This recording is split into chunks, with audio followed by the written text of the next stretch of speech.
Hi, how you doing? My name is Cato, and today I am going to show you one of the sexiest toys I have ever laid eyes on. This is called the Pacemaker, and it's made by a company called Tonium.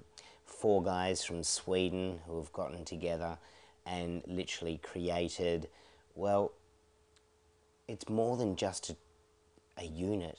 It's a complete music solution that allows you to create and play music and interact with music and share your music the way that music should be shared, and that's with love. This unit is truly amazing. As you can see, it's about the same size as a PSP.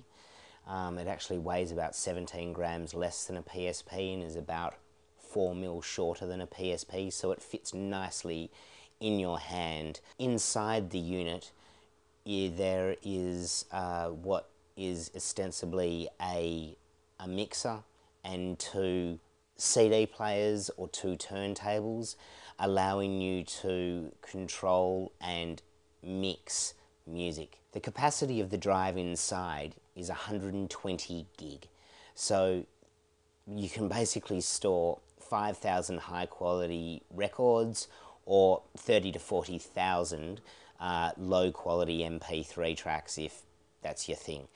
The drive is a solid state drive, meaning that there are not the moving drive parts inside, and it also means that if you were to accidentally drop it or throw it around while you're thrashing and DJing, it's going to take quite a few hard knocks before you destroy this little puppy. As you can see, there's a screen at the top and there's a control surface down here at the bottom. In the middle, you'll find all the controls so your transport controls, which are cue and play, reverse and forward. All of these buttons have secondary uses. With a unit this small that does so much, obviously there are going to be secondary uses. So as you can see, there is a track loaded here to deck A. There's both deck A and over here, if I were to push this button, I would come over to deck B where I don't have a track loaded. But if we come back here to deck A, and then if I run my finger down, you'll see I get bass control. Now this is the EQ that you would find on any standard DJ mixer. So if I were to run my finger anti-clockwise, I will take bass out, and if I run it clockwise, I will add bass. If I go to the 3 o'clock position, I will get the mid-range EQ, and if I go to the top, I will get treble, and if I go to the 9 o'clock position, I will get gain control, which is absolutely amazing. It's basically the same as the 3-part EQ and gain on a mixer. Now, in order to change from one track to the other, we have this touch control crossfader in the middle. Now, on the other side of the unit, there's a very, very important shift button. When I push this button up, suddenly my control surface down the bottom offers me a plethora of different options. So instead of getting the bass EQ when I run my finger down, I now suddenly get an echo. And I get a roll if I go over to the 3 o'clock position. If I go up, I get reverb. Now, as you can see, it says there, not available. That sometimes, obviously, when you have other effects activated, it won't let you add effects over some other effects. So if I run my finger to the 9 o'clock position, I get a high and a low pass filter. Now, all of the effects except for the high-low pass filter have 2 parameters. So if I were to run my finger down twice, I will get the 2nd parameter. It really is an amazing unit, and I think it's about time we had a listen to what it can do. Okay, now that we've actually got some audio plugged into channel A, let's have a bit of a listen to what it sounds like. To set your cue points for starters, you push play, then pause, find your exact cue point by dragging it forward and hitting the cue button.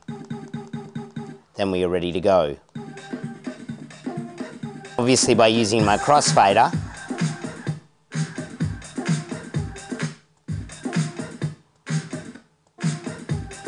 I can cut in and out of the track if I would like to.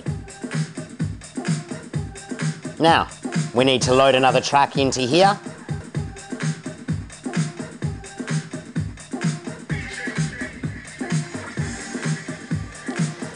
We want to match the BPMs, so on this one, I'm going to bring this down a little bit.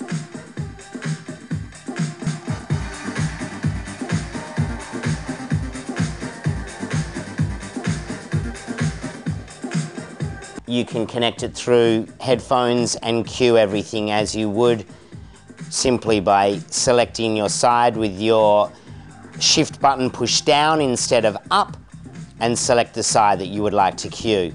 Now, some of the controls we were looking at before. Bass.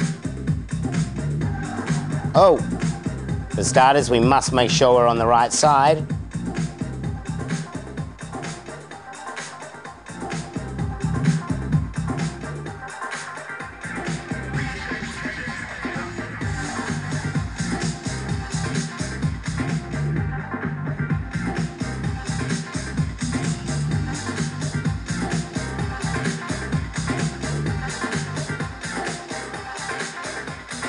And we can jump back here. We might take the bass out here.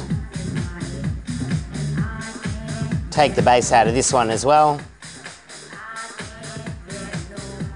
Come back here.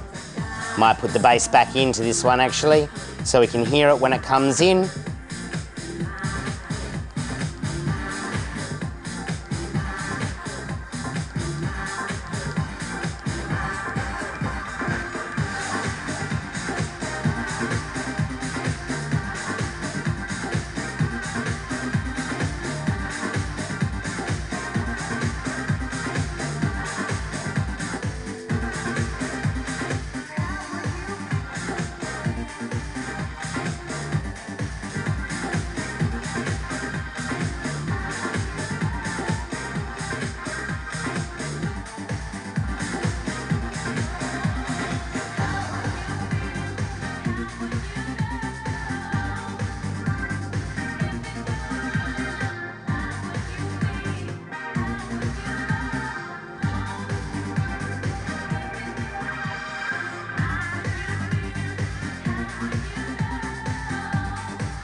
We're on the loop once again, and I can edit that so it's perfect.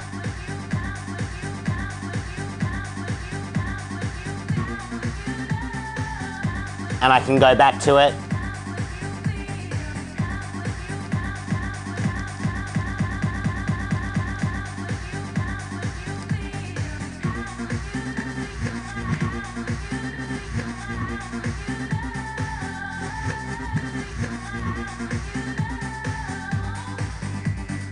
And there you have the basic controls of the Pacemaker. So, to sum up, the Pacemaker unit is a unit to share your music, to mix your music, or simply to listen to your music. But it really gives you all of the extra controls that you could ever want in order to interact with the music that you know and love and want to share. Up on the top of the unit, there is a USB connection, which is obviously how you connect it to your PC or Mac, and that is how you load your music on and then ostensibly share it with the world.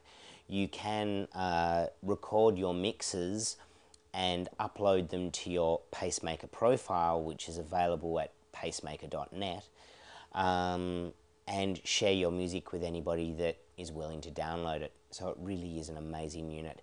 Here in Australia, the recommended retail of the Pacemaker unit is $1,099, and I believe the street price is $999. This has been another Andre Cato review, and I hope you've enjoyed it. Thanks.